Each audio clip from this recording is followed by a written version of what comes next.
What are you doing? Listening to music. And dancing also? Have you read anything today? No, Papa. Don't spoil my mood. Okay. But do you want to listen to a story? Yeah, story, Papa.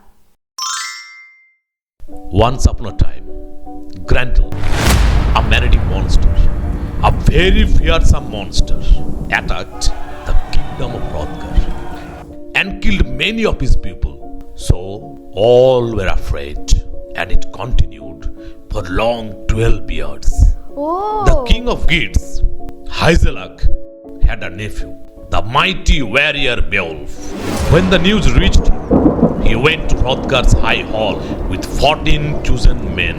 Hrothgar arranged a feast in honor of Beowulf, after which Hrothgar and his people went to take rest, leaving Beowulf and his soldiers to protect that high hall. Soon Grendel attacked. His colossal body created the atmosphere of awe there. But Beowulf, like our Sunny Deol, ye 2.5 kilo ka hath hai khatiya,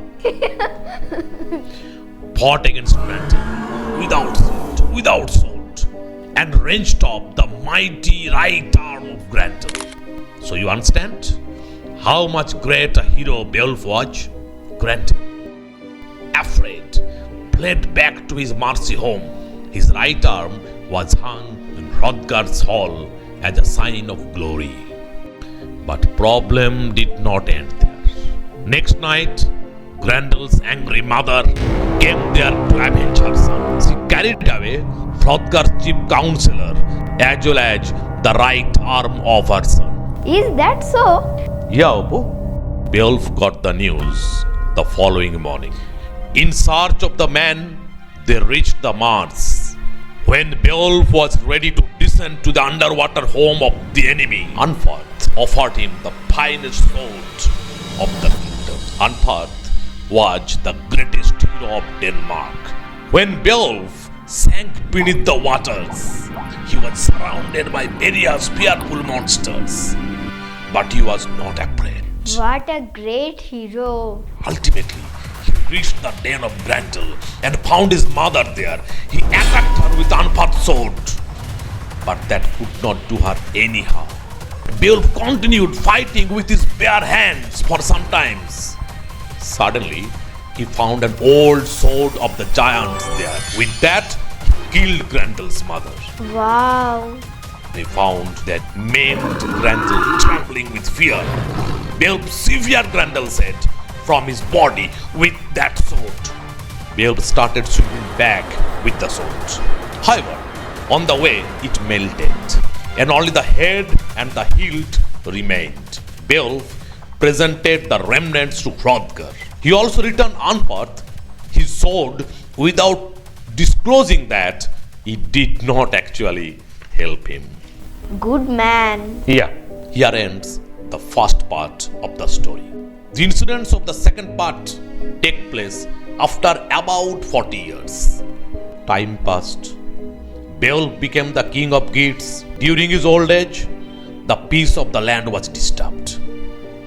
Accidentally, one of his men discovered some ancient hidden wealth and carried away a golden goblet from the hoard and gave it to his beloved king Beowulf. A dragon was in charge of that hoard of wealth. When he discovered the theft, he started devastating the land of Beowulf. The old Beowulf was still a great hero. He faced the dragon. A fierce battle started.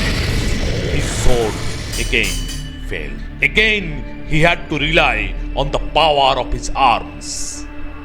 The dragon sank his teeth deeply on Beowulf's neck. All Beowulf's warriors fled from the scene in fear. But Wiglaf, one of his great heroes, remained there.